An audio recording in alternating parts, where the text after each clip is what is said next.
एक student life से ही एक चीज सीख लेते हैं, देखने को मिल जाती है। टेस्ट, परीक्षा। देखो, परीक्षा एक वो इम्तिहान, एक वो सीख है जो हमें लाइफ में बहुत कुछ सिखा देती है। और बिना परीक्षा तो कोई बात सिद्ध भी नहीं होती है कि भी हम उसको जज करें ना, तो बिना परीक्षा तो वो बात सिद्ध भी नहीं होती है। ये हमारे एजुकेशन सिस्टम में ही नहीं है, ये हमारे धार्मिक जो हमारे रीति रिवाज हैं उनमें भी ये बात देखने को मिलती है कि किसी ने तपस्या की, भगवान ने उसकी परीक्षा ली, परीक्षा लेने के बाद फिर उसको ये वरदान दिया। तो सच में परीक्षा से डरना नहीं है।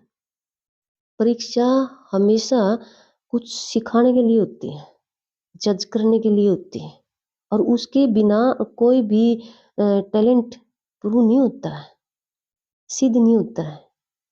देखो, मैं आपको एक स्टोरी सुनाती हूँ।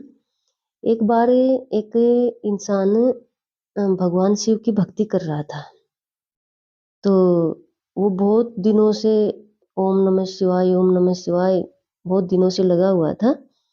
तो भगवान शिव को माता पार्वती कहती है कि इसको कितने दिन हो गए हैं, आप इसको वरदान क्यों नहीं दे रहे हो, मिलने क्यों नहीं जा रहे हो, या आपको इतने दिन से आपकी तपस्या कर रहा है।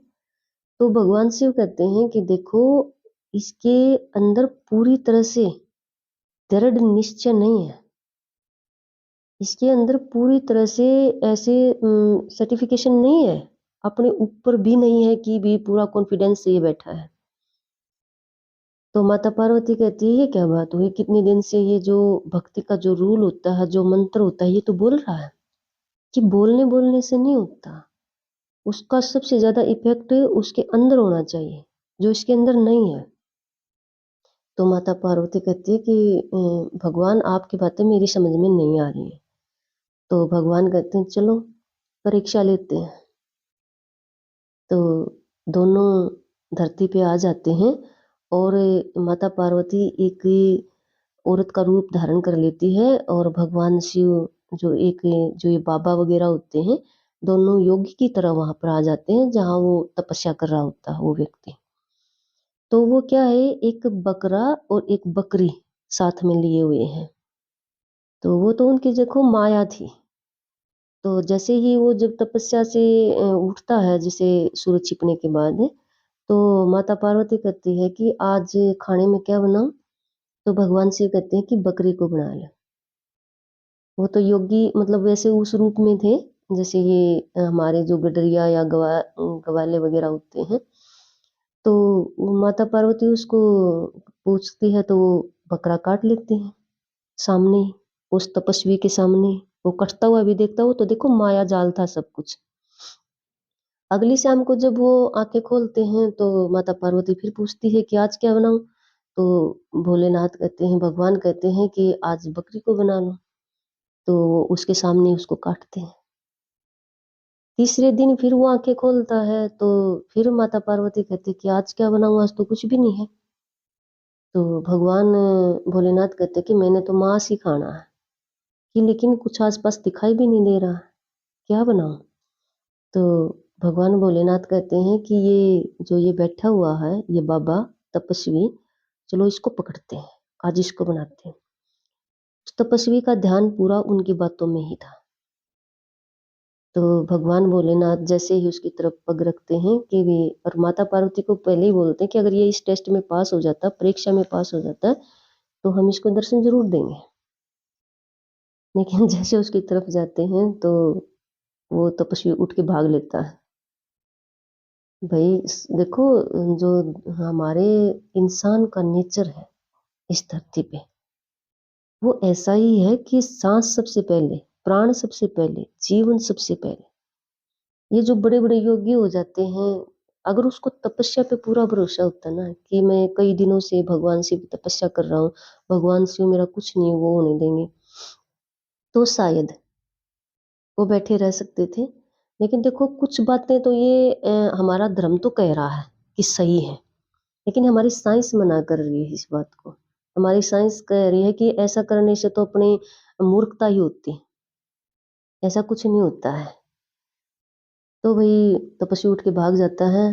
तो भगवान शिव कहते हैं कि देखो, इसी तरह से जो इंसान कोई भी टेस्ट, कोई भी परीक्षा अगर पूरी तरह से विश्वास करके उस चीज़ को मान के नहीं बैठता है, तो वो उस जो परीक्षा में, टेस्ट में पास हो ही नहीं सकता। जब ये भगवान की तपस्या करने बैठा था, भगवान शिव को मान ही रहा था सच्चे मन से, जो पता था भगवान है और तपस्या करने से मिल भी जाएगा, तो इसको इस दृढ़ निश्चय के साथ बैठना चाहिए था। इसको उठ के भागना नहीं चाहिए था। जब इसको ये पता भगवान है और मैं उसकी तपस्या कर रही हूँ, तो मेरा कैसे कोई कुछ क्या बिगाड़ सकता है। और मुझे इस बात का पता था कि इसके अंदर वो दृढ़ निश्चय नहीं है। देखो, इस बात को, इस स्टोरी को मैं स्टूडेंट लाइफ से जोड़ रही हूँ। देखो, जब तक कोई भी स्टूडेंट किसी भी तरह की परीक्षा की तैयारी कर रहा है, किसी भी तरह की टेस्ट की तैयारी कर रहा है, या जो भी तैयारी कर रहा है, चाहे वो स्कूल तक है, चाहे वो कॉलेज में है, या किसी भी जो अपने टेस्ट वगैरह है, किसी जॉब वगैरह की तैयारी कर रहा है, देखो, जब तक वो मन में पूरा दृढ़ निश्चय करके उस चीज पे नहीं बैठेगा, परीक्षा तो होगी ही, लेकिन आपने पूरे दृढ़ निश्चय के साथ रहना है, नहीं तो आपके अंदर भी हलचल मचेगी। परीक्षा में ऐसे ऐसे क्वेश्चन आते ही हैं कि जैसे भगवान शिव बकरा और बकरी को लेके वहां उसको काट रहे थे, अजीबोगरीब मायावी कहानी। तो इस तरह से कुछ डिफिकल्ट वर्ड्स आपके, डिफिकल्ट क्वेश्चन आपके आ सकते हैं, कुछ डिफिकल्टीज आपको नोट हो सकती हैं, दिखाई दे सकती हैं, लेकिन आपने पूरे कॉन्फिडेंस से तैयारी करनी है। मान के चलना है कि आपने इतनी अच्छे से तैयारी की है, तो परीक्षा तो पास हो ही जाएगी। आपने डरना नहीं है।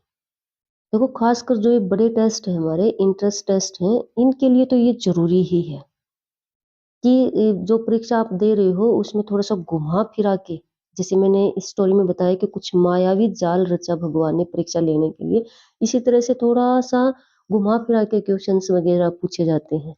तो आपने उनसे घबराना नहीं है, आपने खुद पे भरोसा करना है, और आपने जो मेहनत की है उस पे भरोसा करना है।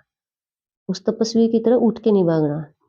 तो वो जो काम कर रहा था, भगवान की तपस्या कर रहा था, लेकिन उसने उस तपस्या पे भरोसा नहीं किया, ना ही भगवान पे किया, जो नाम वो जप रहा था। आप जो काम कर रहे हो उस पे भरोसा कीजिए। आप जो दिन रात मेहनत कर रहे हो, जिस भी क्लैरिटी के साथ जिस भी टेस्ट की तैयारी कर रहे हो, उस पे भरोसा कीजिए, तभी आप वो परीक्षा पास कर सकते हो। अगर आप पजल हो गए, हलचल मच गई, डर गए किसी भी टेस्ट से, किसी भी टेस्ट में जितनी भी डिफिकल्टीज आती है उनसे, खासकर परीक्षा में जितनी भी डिफिकल्टीज टेस्ट में होती है, उनसे आपको डरना नहीं है। आप पूरे सेटिस्फिकेशन के साथ, क्लैरिटी के साथ और कॉन्फिडेंस के साथ मेहनत करते रहिए।